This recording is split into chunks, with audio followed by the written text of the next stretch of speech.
എൻ്റെ പേര് Anitha Mary John. ഇതെൻ്റെ ഹസ്ബൻഡ് തോമസ് ജോൺ. ഞങ്ങൾ പത്തനംതിട്ട ഡിസ്ട്രിക്റ്റിൽ നിന്ന് വരുന്നു. റാന്നിയാണ് ഞങ്ങളുടെ സ്ഥലം. 41 വർഷമായിട്ട് എനിക്കുണ്ടായിരുന്ന എൻ്റെ മൈഗ്രെയിൻ തലവേദന എൻ്റെ അമ്മ മാതാവ് പൂർണ്ണമായി മാറ്റിത്തന്നു. 16/1/2025 ഞാൻ ആദ്യമായി ഇവിടെ വന്ന് ഉടമ്പടി എടുക്കുന്നത്. ഞങ്ങൾ ഉടമ്പടി എടുത്ത് 2 പുതുക്കി കഴിഞ്ഞു. 2 പുതുക്കി കഴിഞ്ഞ് അച്ഛൻ്റെ കൈവെപ്പും വാങ്ങി ഇവിടുന്ന് തിരിച്ചു പോകുന്ന വഴിയാണ് എനിക്ക് കലശലായ തലവേദന എന്ന് പറഞ്ഞാൽ, അന്ന് ഇവിടുന്ന് ഞാൻ വീട്ടിൽ ചെല്ലുന്നവരെ 2 ഗുളിക ഞാൻ കഴിച്ചു. എന്നിട്ടാണ് തലവേദന ഒന്ന് ശകലമെങ്കിലും കുറഞ്ഞത്. പക്ഷേ അതിനുശേഷം ഇന്ന് വരെ എനിക്ക് തലവേദനയ്ക്ക് വേണ്ടിയിട്ട് ഞാൻ ഗുളിക കഴിച്ചിട്ടില്ല. തലവേദനയെന്ന് പറഞ്ഞാൽ ഒരാഴ്ചയിൽ ഒരു 3 ദിവസമെങ്കിലും ഞാൻ കിടക്കുമായിരുന്നു. അതായിരുന്നു എൻ്റെ സ്ഥിരം. മാസത്തിൽ ഒരു 4 ആഴ്ചയിൽ അങ്ങനെ എത്ര ദിവസം 4 ഗുളിക വെച്ച് ഒരാഴ്ചയിൽ എന്തായാലും എനിക്ക് കഴിക്കണം. അതിൽ കൂടുതൽ കഴിച്ചിട്ടുണ്ടെങ്കിലേ ഉള്ളൂ. ഇപ്പോൾ എനിക്ക് 1 ഗുളികയും കഴിക്കേണ്ട പൂർണ്ണ സൗഖ്യമാണ് എനിക്ക് തന്നിരിക്കുന്നത്. പിന്നെ എനിക്ക് 1 വർഷമായിട്ട് ഡൈവേർട്ടിക്കുലെന്നും പറഞ്ഞൊരു ചെറിയ വേദന, ചെറിയതല്ല, അതും എന്ത് കഴിച്ചാലും ഹോട്ടൽ ഫുഡ് ഒക്കത്തില്ല, ബേക്കറി ഫുഡ് ഒക്കത്തില്ല, എന്ത് ചെന്നാലും നല്ല വയറുവേദനയും വയറു നോവുമായിരുന്നു. അതും ഇപ്പം ഞാൻ ഉടമ്പടി തൈലവും ഉടമ്പടി ഉപ്പും മാത്രമാണ് ഞാൻ ഉപയോഗിച്ചുകൊണ്ടിരിക്കുന്നത്. ഇപ്പോൾ എനിക്ക് ഒരു വയറുവേദനയുമില്ല, ഒരു വയറു നോവുമില്ല. ഇപ്പം ഞാൻ ഈ സാക്ഷ്യം പറയാൻ കണ്ടത് തന്നെ കഴിഞ്ഞ 13-ാം തീയതിയാണ് ഞാൻ എൻ്റെ 5ാമത്തെ സാക്ഷ്യം പുതുക്കിയത്. ഇവിടെ വന്നപ്പോൾ എൻ്റെ മാം എന്നോട് പറഞ്ഞു, ഈ 41 വർഷമുള്ള പഴയ തലവേദന മാറിയതല്ലേ, സാക്ഷ്യം പറയുമോ എന്ന് ചോദിച്ചു. ഞാൻ പറഞ്ഞില്ല, 1 മാസം കൂടെ കഴിയട്ടെ, എൻ്റെ കുഞ്ഞുങ്ങളൂടെ വന്നിട്ട് ഞങ്ങൾ ഒന്നിച്ച് സാക്ഷ്യം പറയാമെന്ന്. പക്ഷേ ഇവിടുന്ന് ഞങ്ങൾ പോയി തിരിച്ച് വീട്ടിൽ ചെന്ന് കഴിഞ്ഞപ്പം തന്നെ എനിക്ക് ഒരു ഫുഡ് പോയ്സൺ അടിച്ചു. 3 ദിവസത്തോളം എനിക്ക് വയറുവേദനയായിരുന്നു. അതിനുശേഷം എനിക്ക് തലവേദന തുടങ്ങി. തലവേദനയല്ല, തലയ്ക്കകത്ത് വേദന. കിടന്നാൽ കുഴപ്പമില്ല, തല പൊക്കിയാൽ ഉടനെ തലയ്ക്കകത്ത് വേദന തുടങ്ങും. അങ്ങനെ 2ാമത്തെ ദിവസം ഞാൻ എൻ്റെ മാതാവിനോട് മാപ്പ് പറഞ്ഞിട്ട് ഞാൻ ഇവിടെ വന്ന് സാക്ഷ്യം പറഞ്ഞോളാം എന്ന് പറഞ്ഞു. അതിൻ്റെ അടിസ്ഥാനത്തിലാണ് ഞാൻ ഇന്നിവിടെ വന്ന് ഈ സാക്ഷ്യം പറയുന്നത്. പക്ഷേ ഇന്ന് രാവിലെ തൊട്ട് ആ തലവേദനയും തലയ്ക്കകത്തെ വേദനയും പൂർണ്ണമായി എന്നെ വിട്ടു മാറിയിട്ടുണ്ട്. പിന്നെ എൻ്റെ കാരുണ്യ പ്രവൃത്തി എന്ന് പറഞ്ഞാൽ, ഞങ്ങളുടെ അടുത്ത് മേഴ്സി ഹോം എന്ന് പറഞ്ഞൊരു ഇതുണ്ട്. അവിടെ 150 അമ്മമാരാണുള്ളത്. അവർക്ക് ഞങ്ങൾ ഫുഡ് കൊടുത്തയക്കുകയും ചെയ്യും. ഞങ്ങളവിടെ ചെല്ലും. ഞങ്ങൾ അവരോടൊപ്പം കഴിയുന്നതും സമയത്ത് ഞങ്ങളവിടെ ചെല്ലാറുമുണ്ട്, അവരോട് സഹകരിക്കാറുമുണ്ട്. പിന്നെ ഒരു ആശ്രയഭവനുണ്ട്, അവിടെ ആണുങ്ങൾ മാത്രമാണ്. അവിടെ ഞങ്ങൾ അവർക്ക് ഫുഡും വസ്ത്രങ്ങളും എല്ലാം കൊടുക്കുന്നുണ്ട്.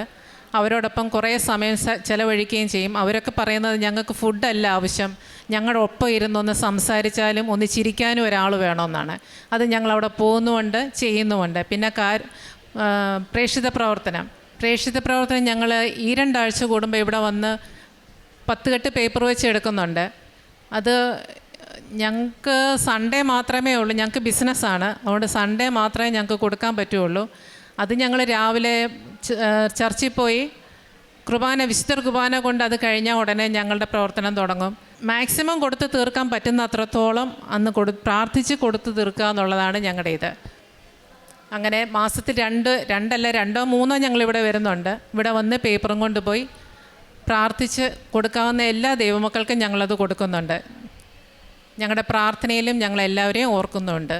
അത് ഞങ്ങളൊരു ഓർത്തഡോക്സ് വിശ്വാസിയാണ്. എല്ലാ സൺഡേയും ഞങ്ങൾ വിശുദ്ധ കുർബാന അനുഭവിച്ചിരിക്കും. അതൊരിക്കലും മുടക്കിയിട്ടില്ല, മുടങ്ങുകയുമില്ല. ഇനിയും തുടർന്നും നിത്യതയോളം ഈ ഉടമ്പടിയിൽ ജീവിക്കാൻ ഞങ്ങൾ ഭാഗ്യം തരണമെന്ന് എൻ്റെ കർത്താവിനോടും അമ്മ മാതാവിനോടും ഞങ്ങൾ പ്രാർത്ഥിക്കുന്നു.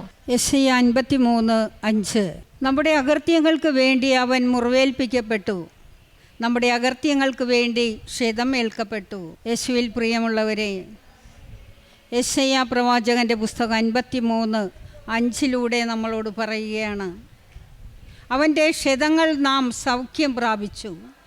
നമ്മൾക്ക് വേണ്ടിയിട്ടാണ് ഈശോ കുരിശുമരണം ഏറ്റെടുത്തത്. ഇവർക്ക് ഉടമ്പടി ജീവിതത്തിൽ മുന്നോട്ട് പോകുമ്പോൾ 41 വർഷമുണ്ടായ മൈഗ്രെയിൻ തലവേദന, വളരെയധികം മരുന്നുകൾ കഴിച്ചിട്ടും ഒന്നും മാറാതിരുന്നത് ബഹുമാനപ്പെട്ട അച്ഛൻ്റെ കൈവെപ്പിലൂടെ ഇന്ന് വരെ ആ തലവേദന ഇല്ല എന്നാണ് അവർ പറയുന്നത്. 2-3 ദിവസം വരെ ഹോസ്പിറ്റലിൽ കിടക്കേണ്ടി വരുന്ന സമയങ്ങളുണ്ട്.